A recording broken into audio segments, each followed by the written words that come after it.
In today's video, I'm going to teach you how to add a footer to all pages using Google Sites. A site-wide footer is a simple way to keep important information consistent across your entire website. Think of it as the reliable banner at the bottom of each page that can hold your copyright notice, quick links, or a short brand message. So visitors always know where to find key details without hunting around. Start by opening your Google site in the editor. Once the site you want to work on is open, look toward the top right corner and click the Settings gear icon.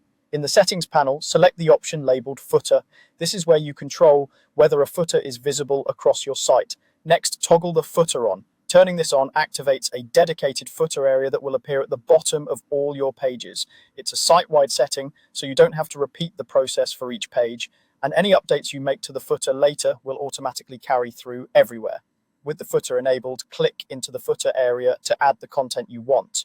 You can type text directly, such as a brief description of your organization, a year and copyright notice, or a short tagline. If you want to include links, highlight the text you'd like to link and use the link option to add the URL, pointing visitors to your homepage, a contact page, a privacy policy, or other key resources. Keep your wording clear and concise so it remains easy to read at a glance. If your brand uses specific colors or fonts, match those in the footer so it feels consistent with the rest of your site, and ensure there's good contrast for readability. As you type, think about what's genuinely helpful for visitors. Common items include your organization name, a link to a contact or support page, and essential policies.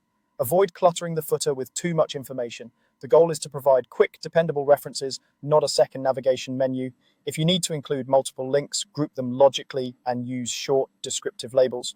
For external links, it can be helpful to note that they open in a new tab so users aren't surprised when leaving your site. Once you've added your text and links, you're done. The footer will now appear on all pages automatically.